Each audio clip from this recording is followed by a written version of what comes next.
भागवत गीता अध्याय 2 गीता का सार। दोस्तों, गीता के दूसरे अध्याय से हमें इमोशनल स्टेबिलिटी, आत्मा, मृत्यु, पुनर्जन्म, डिसीजन मेकिंग के बारे में सीखने को मिलता है और गुस्से का सबसे बड़ा रीजन और उसका सॉल्यूशन क्या है, कैसे आप किसी भी कंडीशन में खुश रह सकते हो और मेहनत कैसे करते हैं, यह भी आपको सीखने को मिलेगा। जब अर्जुन ने युद्ध करने से मना कर दिया तब सारथी श्री कृष्ण ने अर्जुन से कहा कि अर्जुन, ये तुम्हें अचानक से क्या हो गया? जिस तरह की कमजोर बातें तुम बोल रहे हो वो तुम जैसे महान योद्धा के मुंह से बिल्कुल अच्छी नहीं लगती। इसलिए अपने इस मन की कमजोरी को छोड़कर युद्ध के लिए वापस खड़े हो जा। अर्जुन बोले कि मैं किस तरह से अपने ही गुरुजी द्रोणाचार्य और दादाजी भीष्म पितामह को मारने के लिए अपना धनुष चला सकता हूं, क्योंकि ये तो मेरे लिए हमेशा से ही भगवान की तरह रहे हैं। इस युद्ध को करने से अच्छा है कि मैं भिखारी बन जाऊं, क्योंकि अपनों को ही मारूंगा तो जीत में भी मेरी हार ही है। मैं सही और गलत को नहीं समझ पा रहा, इसलिए मेरा मार्गदर्शन करो कृष्ण। श्री कृष्ण मुस्कुराकर अर्जुन को देखने लगे। भले कोई इंसान उनसे कुछ मांगे और वो दे ही ना, ऐसा भी कभी हो सकता है क्या? यहीं से शुरू होता है भागवत गीता का वो ज्ञान जो आपको भी अर्जुन बनकर ध्यान से सुनना और समझना चाहिए।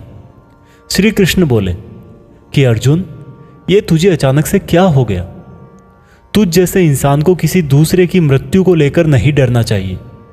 और वैसे भी तुझे क्या लग रहा है, ये लोग तेरे मारने से मर जाएंगे और तू ही इनको मारेगा? इन सब लोगों का और तुम्हारा भी पिछला जन्म भी था और अगला जन्म भी होगा। इसलिए जैसा तुम सोचकर दुखी हो रहे हो वह ज्ञान तुम्हारा अधूरा है।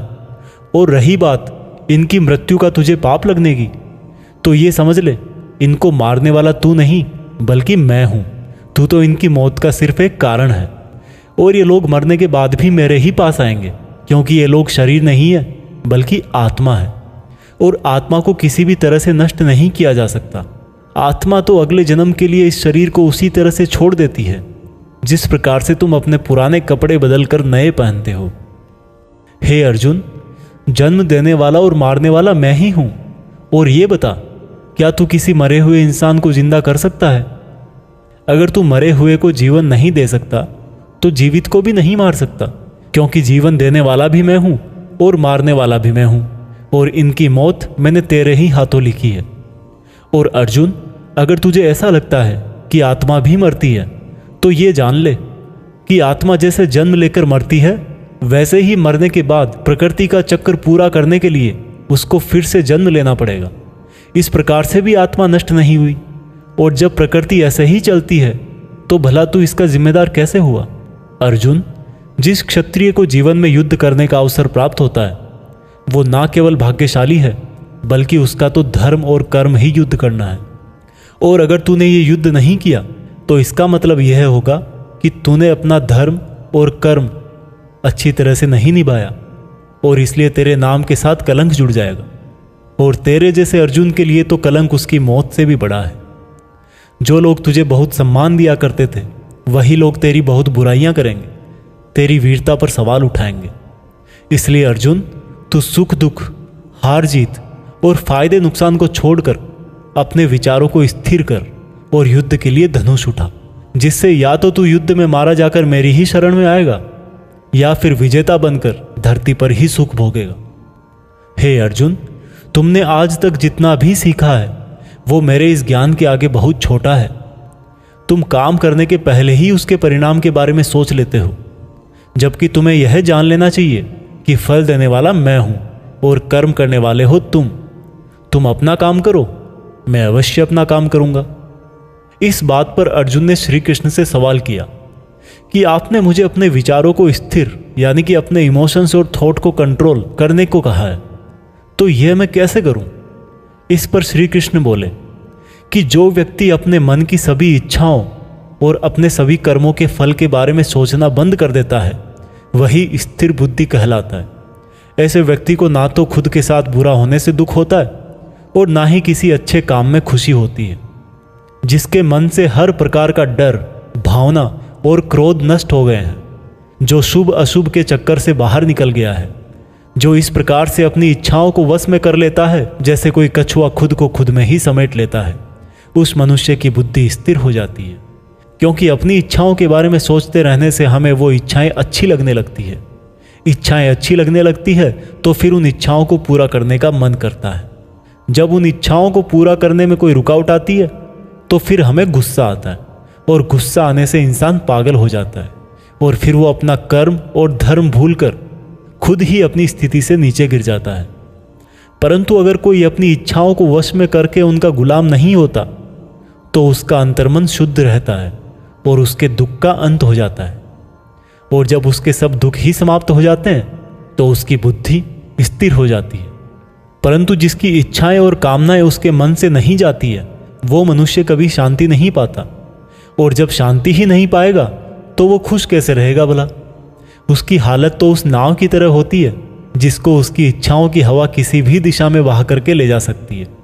स्थिर बुद्धि वाला प्राणी तो उस समुद्र की तरह है जिसमें चाहे कितनी ही नदियां आके मिले फिर भी उसको कोई फर्क नहीं पड़ता।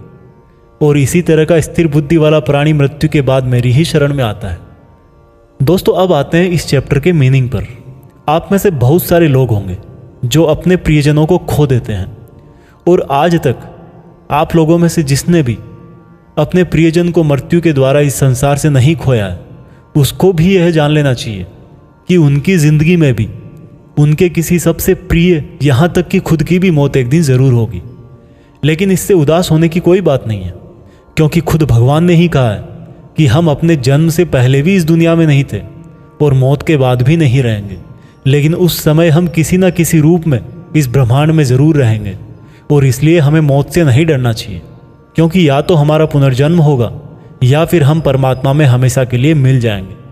और जब सब लोग आखिर में एक ही जगह मिल जाएंगे तो फिर क्या भावुक होना। और यही प्रकृति का नियम भी है। और हम कोई शरीर नहीं है जो हमें डरने की जरूरत है। हम आत्मा है और उसी का अंश है जिसको हम भगवान कहते हैं।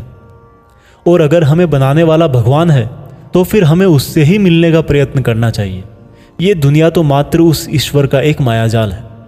अब दोस्तों, अर्जुन डिसीजन नहीं ले पा रहे थे। जब भी हम कोई डिसीजन लेते हैं तो एक तरफ हमारा अटैचमेंट होता है और दूसरी तरफ वो होता है जो हमें करना चाहिए। और इसी मोह के चक्कर में हम वो नहीं कर पाते जो हमारा रियल काम होता है और जो हमें लाइफ में सफलता के रास्ते पर आगे ले जाता है। उदाहरण के लिए, अगर आपको घर से दूर पढ़ाई करने के लिए या सपने पूरे करने के लिए घर से दूर जाना पड़ रहा है तो आपको अपने परिवार का मोह छोड़ना पड़ेगा। इसी तरह से आपको हर डिसीजन में यह देखना है कि आपकी लाइफ में मोह कौन कौन से हैं और आपके कर्तव्य के लिए ज़रूरी क्या है। इसके बाद बात करते हैं कि हमारी प्रॉब्लम्स का सबसे बड़ा कारण क्या है और उनका सबसे बड़ा सॉल्यूशन भी क्या है। दोस्तों, हमारे दुखों का सबसे बड़ा कारण है हमारा अपनी इच्छाओं के बारे में सोचना। जब हम अपनी इच्छाओं के बारे में सोचते हैं तो समय बीतने के बाद हम उनको पूरा करने की भी कोशिश करते हैं, और जब वो कोशिशें नाकाम हो जाती है तो हमारे अंदर गुस्सा पैदा हो जाता है। और गुस्सा ऐसी चीज़ है जिसको अगर किसी ने शरीर छोड़ने के पहले नहीं छोड़ा तो कभी आप अपने जीते जी खुश नहीं रह पाओगे। आप हमेशा अपने आप को समस्याओं से घिरा हुआ ही पाओगे, क्योंकि ये दुनिया तो सिर्फ आपका ही रिफ्लेक्शन है। अब आप यह भी बोलोगे कि अगर ज़िंदगी में कोई इच्छा ही नहीं रखेंगे तो सक्सेस कैसे हासिल होगी, नाम कैसे कमाएंगे। तो दोस्तों, इसके बारे में भगवान कृष्ण ने कहा है कि सबसे पहले आप अपने कर्म को पहचानिए, यानी कि आपके लिए ऐसा क्या करना ज़रूरी है जो आपको अपना लक्ष्य प्राप्त करवाए। और उसके बाद सफल होने की उम्मीद या असफल होने का डर मन में पैदा किए बिना अपने काम को ऐसे करें जैसे वो काम आप नहीं बल्कि खुद भगवान कर रहे हैं।